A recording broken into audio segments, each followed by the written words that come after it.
Hey guys, welcome back my channel plastic. हमारे चैनल में आपका स्वागत है वंस अगेन। आज की वीडियो हम प्लास्टिक डिग्रेडेशन के सिम्टम के बारे में जानने वाले हैं कि जब भी कोई प्लास्टिक डिग्रेड होती है उसके क्या क्या सिम्टम्स होते हैं, इनिशियल स्टेजेस क्या होती हैं, कैसे पता करते हैं कि ये डिग्रेड हो रही है, नहीं हुई है, डिग्रेड होने वाली है। इन सब के बारे में प्रैक्टिकल आपको एग्जाम्पल में दिखाता हूँ। सबसे पहले आप कुछ प्रोडक्ट देख लीजिए और उनको नोटिस में रख लीजिए कि कैसे दिखते थे और कैसे हो गए हैं। सबसे पहले मैं आपको ये पैकेट है, आई नो थोड़ा डर्टी है, और आप इसके अंदर की कुछ ये क्रैक देख सकते हैं। ये क्रैक है इसके ऊपर, और आगे पीछे देखेंगे सराउंड में कुछ ये तरह का क्रैक लगा हुआ है, ये क्रैक लगा हुआ है। और आप गौर करके देखें तो प्लास्टिक स्वेल हो रही है, उसके बाद ये ब्रेक होना स्टार्ट कर दिया। आप गौर करके देखिए जरा, एक ये था डिफरेंस। उसके बाद आपको ये चेयर देखिए, ये प्रॉपर ब्लैक कलर की थी, बट अब ये तो थोड़ा सा लाइटिंग कलर में हो चुकी है, ग्रे टाइप में आपको दिख रहा होगा। इसके बेस को देखिए, हल्का सा ये लाइट ग्रे हो गया है। ये थे वो प्लास्टिक जो ओपन एरिया में रखी हुई थी कुछ समय से, जो जिनके ऊपर कंसिस्टेंटली एनवायरमेंटल फैक्टर्स यानी कि एनवायरमेंटल इफेक्ट हो रहा है इनके ऊपर। अब ये तो कुछ, अब आपको मैं दिखाता हूँ कि डिग्रेड होने से पहले या फिर डिक्लरेशन होने से पहले या फिर इस डिसअपियर होने से पहले वो कैसी दिखती थी। इसको देखिए आप, ये प्रॉपर ब्लैक कलर का चेयर है, आप देख सकते हो। अब मैं आपको बताता हूँ कि इसका मेन रीजन क्या है, इसके सिम्टम्स कैसे होते हैं और मोटिव क्या है होने का। बेसिकली कोई भी प्लास्टिक डिग्रेड होता है तो उसके कुछ सिम्टम्स होते हैं जो हम नोटिस कर भी सकते हैं अपनी नेक्ड आई से भी।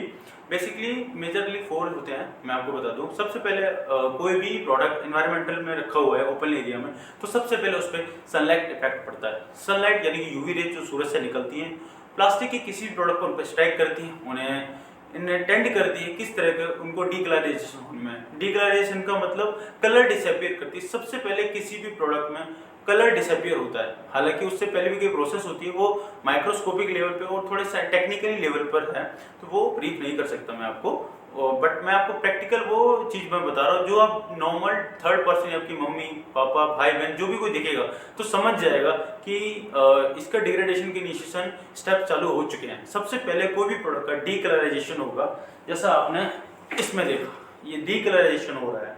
देन इसके बाद क्या होता है, आप गौर करके देखेंगे, जब डीकलराइजेशन हो जाता है तो उसके ऊपर टेम्परेचर इफेक्ट पड़ता है। जब टेम्परेचर इफेक्ट भी 2 तरह से पड़ते हैं। फर्स्ट टेम्परेचर जो एनवायरनमेंट से ओपन एरिया में सूरज से मिल रहा है। सेकंड वन जो हम देते हैं, हालांकि चेयर्स पे हम नहीं दे सकते, और भी रेस्ट प्रोडक्ट होते हैं जो हम किचन्स में यूज करते हैं, तो उनमें हम टेम्परेचर भी देते हैं, यानी कि गर्म करते हैं।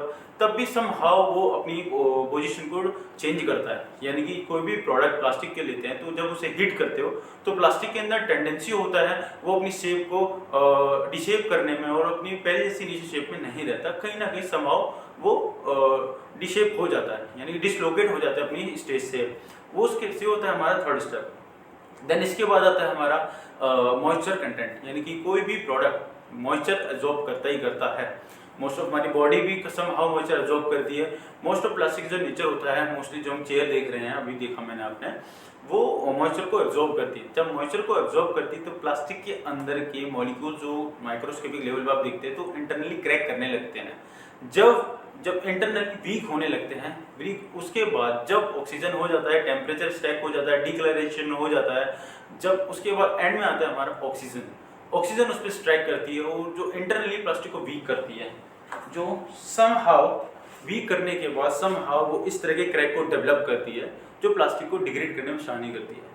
This is the initial stages होते हैं, जो सबसे पहले सनलाइट इफेक्ट पड़ता है, उसके बाद उसका डिक्लराइजेशन होता है, उसके बाद वो मॉइस्चर ऑब्जॉर्ब करती है या फिर कोई भी रैंडमली टेम्परेचर पड़ा है उसको ऑब्जॉर्ब करती है, इंटरनली उसे वीक करते हैं। और इन सब के बाद जब भी कोई भी ऑक्सीजन मॉलिक्यूल जो हम एनवायरनमेंट से मिलती है उसके इंटरनल मॉलिक्यूल्स को ब्रेक करती है इंटरनली, तो जिसकी वजह से प्लास्टिक को इस तरह के क्रैक को जनरेट करती है। और this is the initial state of degradation of plastic. उसके बाद अगर गौर करके देखें तो स्वेल होती है प्लास्टिक। स्वेल किस लिए होती है? प्लास्टिक के अंदर जब भी कोई भी एटमॉस्फेयर इफेक्ट पड़ता है, सनलाइट इफेक्ट पड़ता है, और सेम टाइम पर उस पर ऑक्सीजन पड़ रहा है, मॉइस्चर्स पड़ रहे हैं, तो उसको एब्जॉर्ब करती है, और एब्जॉर्ब करने के बाद उसके मॉलिक्यूल इंटरनली उसे लूज करते हैं, प्लास्टिक को इंटरनली वीक करती है, जिसकी वजह से वो ओपन खुद को एस्केप करती है उस बॉन्ड से, जिसकी वजह से प्लास्टिक में स्वेल आता है। फिर सॉइल जितना जितना ज़्यादा आता है उतनी वो प्लास्टिक के ऊपर सनलाइट इफेक्ट उतनी स्ट्राइक पोजीशंस उतनी फास्टर करता है, जिसके बाद इंटरनल वर्ड्स क्रिएट करता है, ऐसे क्रैक डेवलप करता है और प्लास्टिक को चटकाना शुरू कर देता है। और ऐसे ही जब ये स्टेप पड़ा तो फिर उसके बाद हल्के हल्के ये स्टेप्स आना शुरू हो गए। ये देखो ये क्रैक आना स्टार्ट हो गया। अब धीरे धीरे कुछ टाइम के बाद ये क्रैक बढ़ेगा, क्रैक बढ़ के ये अपने आप ही टूटने लगी और माइक्रो प्लास्टिक में स्प्लिट्स करती है। जब स्प्लिट्स करेगी वही प्लास्टिक जो डिग्रेड होकर जो छोटे छोटे पार्टिकल में स्प्लिट्स होती है, वही मेन रीजन है प्लास्टिक पॉल्यूशन जनरेट होने का, बीमारी जनरेट करने का, वही एक सारा रीजन है।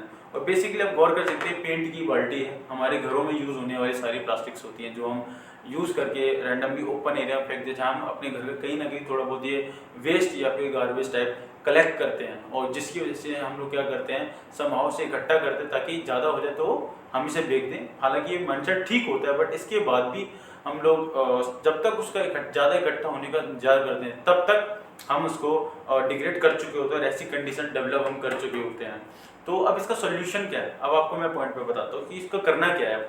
जब कभी आप ऐसे प्लास्टिक को कलेक्ट करें तो धूप में मत रखिए, आपके यहाँ कोई भी इंटरनली केज होगा उसमें रखिए या फिर कहीं ऐसी जगह रखिए जहाँ छाँव हो, छाँव होने की जगह पर आपसे कलेक्ट करें। मोस्टली हम इसे घर पर आपकी छतों में रख देते हैं, तो छत पे हमें नहीं करना चाहिए। पानी वाटर टैंक के जगह पर रख सकते हैं जहाँ पर छाँव होती है और जहाँ से हम इसको डिग्रेड होने से बचा सकते हैं, एनवायरनमेंट को बचा सकते हैं संभव, क्योंकि इन्हीं की वजह से ही ये माइक्रोप्लास्टिक स्प्लिट्स होती हैं, टॉक्सिक केमिकल्स रिलीज हो चुके होते हैं, खुद को इविक्ट कर चुकी होती है, डिग्लाइजेशन हो चुका होता है, सब कुछ हो चुका है, प्लास्टिक के अंदर कुछ नहीं बचता है। और यही सब चीज़ें ओपन एनवायरनमेंट में डिस्मर्ज होती हैं, डिस्पर्स होने का हम लोग कंज्यूम करते हैं सांस लेते समय, पानी पीते समय, खाते समय, या फिर हमारी बॉडी खुद ही ये सब चीज़ों को ऑब्जॉर्व करती है।